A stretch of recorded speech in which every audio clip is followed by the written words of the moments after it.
Thomas Pippos, thanks so much for joining me. No, thank you. Yeah, appreciate your time and also appreciate Deloitte being a partner of UMFA's. It's great to have you involved. That's good. Yeah. UMFA is all about inspiring people to achieve extraordinary things. So who and what during your life and career has inspired you?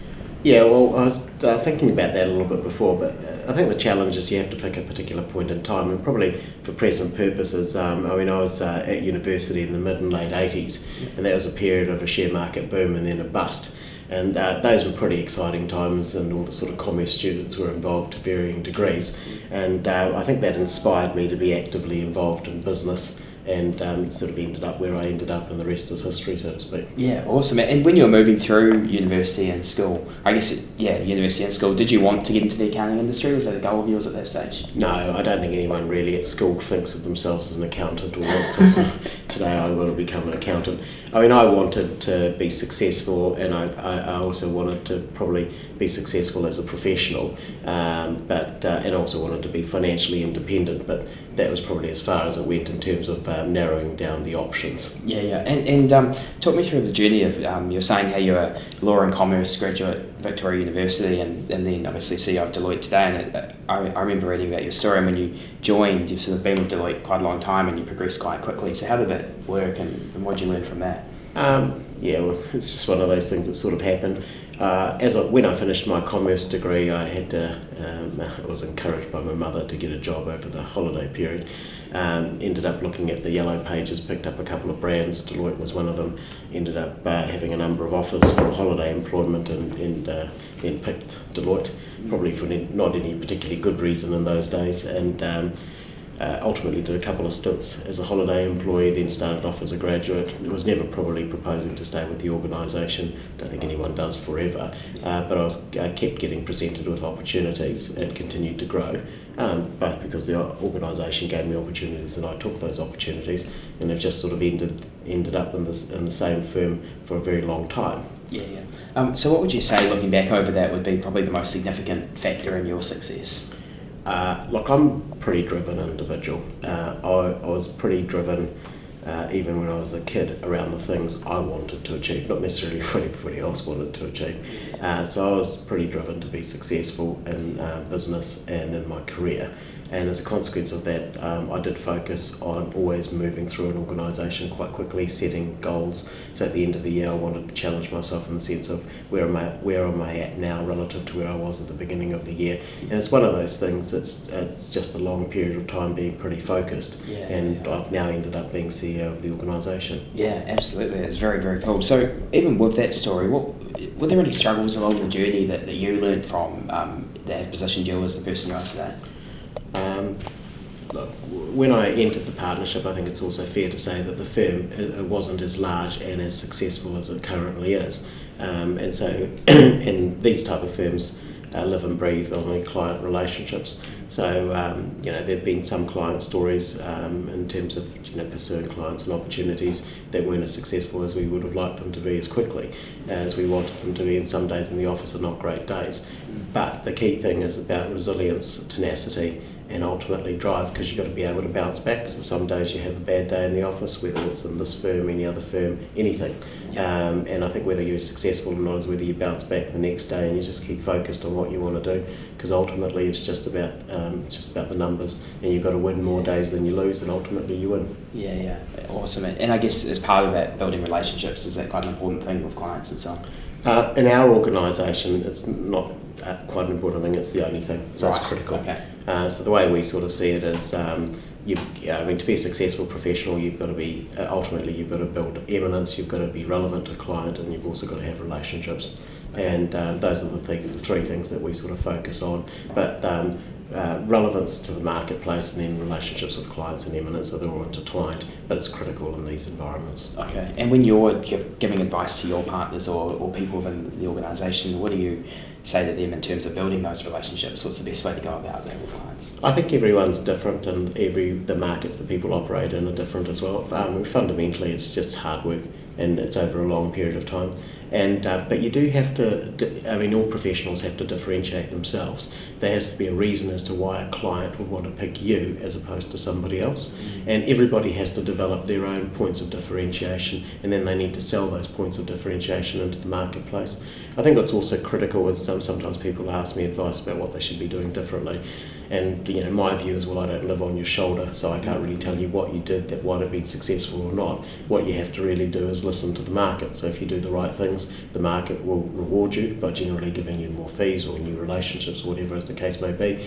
And if you don't do the right things, the market will also send you a signal. So it's ultimately about people being just recognising those market signals and adapting accordingly. Yeah, and what would you say is the point of differentiation for Deloitte? We've been very successful over this last period of time, and then you could say, well, on what measure of success? I think from a business point of view, we're very deliberate in terms of what we do. So we've got a very deliberate plan that's going to take us in terms of 2020. Everyone's engaged in relation to that plan. Everyone understands what they need to do. In terms of, say, recruitment success or graduate success, part of it is you have to develop a dream, you have to sell a dream, then you have to deliver against that dream. Yep. But also it's about the culture. So people want to join our organisation because they get all the positives of being in a firm like ours, but they also they like the culture. Yeah. And fortunately for us, as I said, we've been pretty successful in the grad market. Last year, I think we picked up 89% of our starting lineup, which is a ridiculously large percentage, considering we're competing with other organisations for probably the same people. Yeah, fantastic. And a couple of things mentioned was obviously the future in 2020, which we'll come to in a minute, and the dream. So I just want to talk a wee bit more about your advice for those graduates who are coming in. When you came in 1989, I believe was the year you became a partner in 7 years, which is a very quick amount of time. So what's your advice for young people coming into the organisation who want to be a partner to go about that to get there as fast as possible? Well, I think that firstly, partner's just a measure, possibly a measure of success or a marker along a journey. It's not a success in itself, so it's just a title. And for some people, that's a part of their journey. For others, it's not. I think the important thing is you have to define what success is to you. But the most important thing is I always think you've got to find an area you're passionate about or that you really enjoy. Because ultimately, if you really enjoy a particular area, whether in our type of firm or in a different industry, you need to get to that as quickly as you can, and then you invest in it. And ultimately, it's not really work. It's almost like a hobby or it's fun. And inevitably, you'll be more successful than somebody else that doesn't really enjoy it. Yeah, so don't try and be sort of an all-rounder across all areas, just find one area and go with that. You've got to find an area that you are personally really interested in. Because ultimately you'll always be more successful in something that you've got a personal interest in, and it's not really work.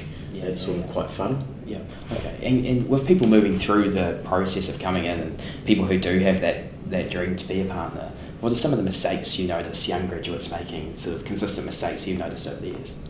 Well, again, mistakes in the eye of the beholder. I think one of the risks that people have is that they drift, and that they feel that they don't have to improve this year or next year because they've still got time on their hands. So my view is, as I said, you've got to be appropriately focused. You've got to have work-life balance, and you've got to enjoy yourself. But pick an area, be focused, don't drift.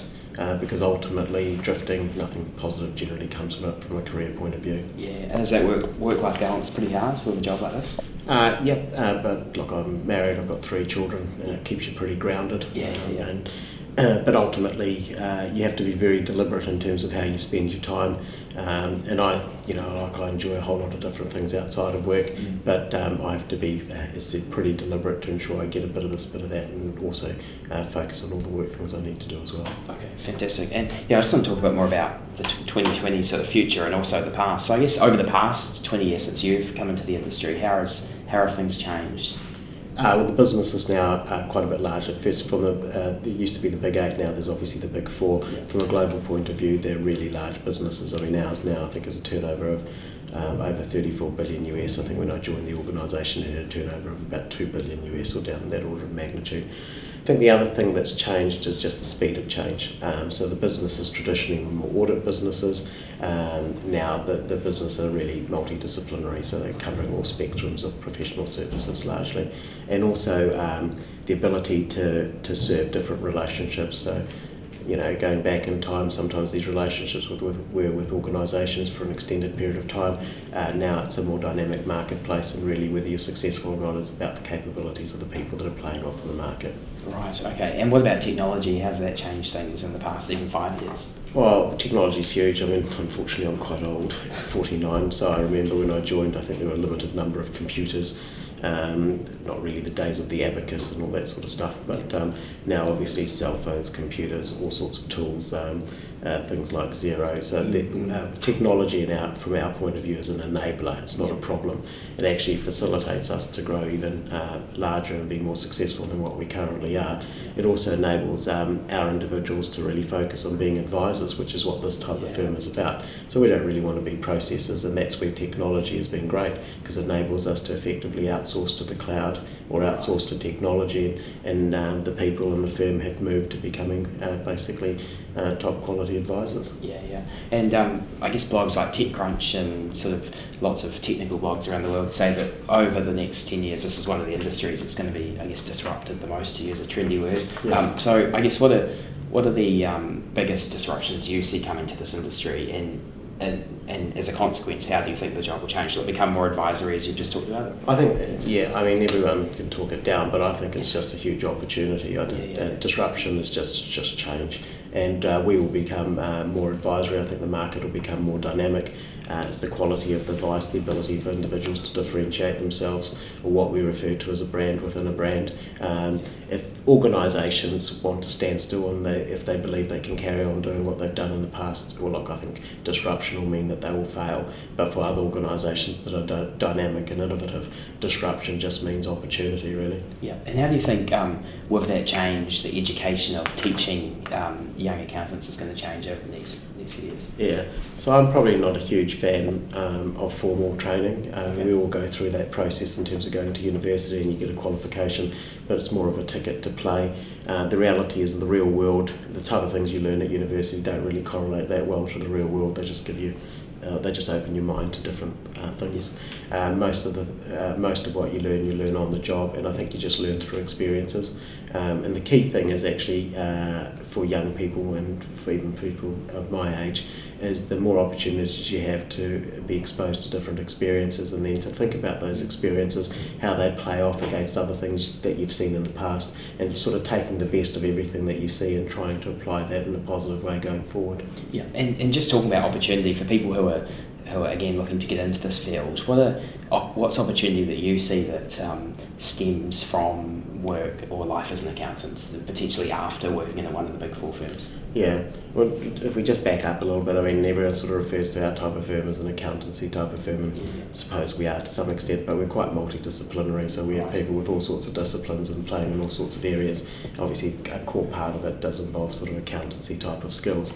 I think that the key thing coming to an organisation like ours, for people like me, effectively lifers will be here forever, more or less. But for others, it provides you a great foundation. And we often talk about it with graduates that are coming through. Worst case scenario, you do your first 3 years in a firm like ours, you pick up some really good skills, you become part of a community of individuals. Those individuals inevitably become quite successful, whether in this firm or in some other places in industry, and you've got those base skills that you can then apply in some other environment. And to me, some of the key base skills are around problem identification and problem solution, and to be quite deliberate in relation to those, clear thinking, and you can just apply them in different contexts. Okay, and just talking about, I guess, how it relates to other industries, one of the things I've noticed is, if you look at, say, Rank Group with Graham Hart, lots of his staff, it's almost like an ex-Deloitte. Lots of them are there just from having a look on LinkedIn and from talking to lots of people. So how do you see skills in this industry and relating to investment, and what are the main skills that you think transfer to that field? Well, I think it does come back down to problem identification and problem solution, and being pretty disciplined about how you go through that type of process. I think in that particular situation, it's also about recognising the importance of long-term relationships and trust. True. Yeah. So I guess over the years, people are working with people, opportunity stems from that as well. Yeah. Yep. I mean, fundamentally, that team's still advising that individual. They're just advising them from an internal point of view rather than from an external perspective. Yeah, awesome. Okay, and just before we head into the quick fire questions, what's next for you? Are you willing to stay for a few more years here, or are you looking at... Subject to the board, but my tenure as a CEO still has quite a number of years to run, as long as I feel I want to add value to this organisation and the organisation feels I'm adding value. Yeah. Probably, I've got such a trajectory going forward from a CEO point of view, I haven't really focused on the next steps. But 49 is still pretty young. Lots of CEOs are a lot older than 49. Oh, well, I started a little bit younger than that, so I've ended up being young in relative roles, but I'm pretty confident I'm past halfway, so at 49 so I don't feel that young necessarily, but still fully capable and probably fitter than I've been when I was a lot younger as well. But look, I'm a lifer at Deloitte, to be honest. I'll do this role. I'm really enjoying it. The firm, I think, is enjoying it as well, and we're going through a good run. I'll probably stay within different roles within this firm even after I leave this role, and maybe pick up governance roles going forward, but it's just too far into the future to really worry about right now. Yeah, awesome. Okay, so to finish off a few questions, in summary, what would you say would be, if you're just summarising the top 3 bits of advice for students wanting to get into this field, what would you say to them? About 3 bits of advice. I think the important thing is students need to differentiate themselves. Yep. So obviously having a really decent CV, it's almost like a ticket to play, or academic transcript sometimes gets you through, but it is about differentiation, and part of that differentiation now is also about your ability to project that you can build relationships. Yep. Because you can't just recruit people that are incredibly bright. You have to be able to recruit people that are bright, but also have drive, but also have the ability to have that interpersonal skills that are important in a business like ours. Yep. And for students coming out of school, you mentioned before, I think you said 89% of the graduates who you were talking with ended up coming here, which is awesome. So for students who have opportunities with some of the other big 4 firms and so on, why should they choose Deloitte? Well, I mean, everyone will have their own perspective, but I think the reason we're successful is ultimately it's a culture thing. Right. So it's, people feel comfortable in this organisation relative to some of the others. But I think also critically important is that the graduates joining our organisation can actually see a trajectory that's positive, not only for the firm but also for them as part of that. And I think all organisations need to be able to sell the story. They need to sell the dream. They need to project and actually then deliver on a positive trajectory, because ultimately organisations like ours, individuals or graduates place a lot of trust in them, not to muck up their careers. Yeah. Okay, and what do you think that the 16-year-old boy you were would think of who you've become today? Look, I'm pretty happy with where I've ended up, in the sense I've probably met my goals, and not that I've necessarily stopped in terms of what I want to achieve, but I'm pretty happy in the sense that I don't feel like I've wasted my life, and I think it's pretty sad sometimes people get through and they become 30 or 40, whatever the age is, and they look back and they wonder to themselves, what did I actually achieve over that period of time? And that always sort of haunted me, in the sense if I ever looked back and felt I didn't achieve, then I just wouldn't feel that good about myself.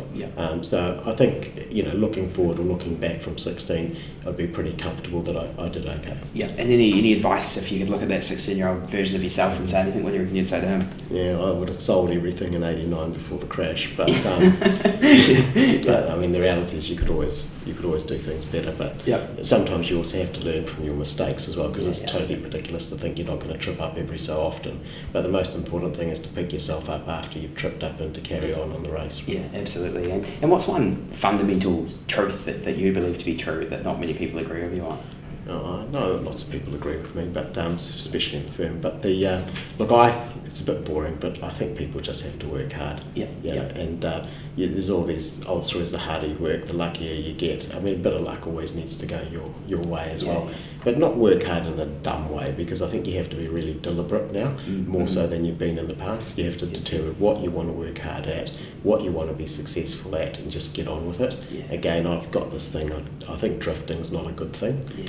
So people have to also define what is success for them, rather than just chasing success for somebody else's sake as well. Yeah, awesome. Okay, and last question before we finish off. When you look back over your career, what would you say is the quality of mind mind or the state of mind that you think's best served you in your success? So some people said hunger or maybe desire to learn or different things, but what for you has been that state of mind? I think it goes back to being pretty driven. I suppose pretty self-confident as well. Always believed that I could achieve different things, and never sort of felt that I couldn't if I applied my mind, and degree of tenacity and all those type of things have probably stood me in pretty good stead. And obviously family situation keeps you pretty well grounded, and hopefully the rest is history. Yeah, awesome. So to finish off, Thomas, can you look down this camera here and tell us, what are your wise words for the people of New Zealand? Wise words. I don't think sometimes New Zealanders appreciate how lucky they actually are. I think we live in a great country across all the different regions, huge opportunities, and every time I travel you sort of appreciate New Zealand more. And I think it's particularly with the digitisation of the economy, the tyranny of distance that sometimes people feel was an inhibitor from a New Zealand point of view actually means that the marketplaces that we need to be more successful in are much easier to access now than they've ever been. Great. Thomas, thank you so much. Thank you. Cheers.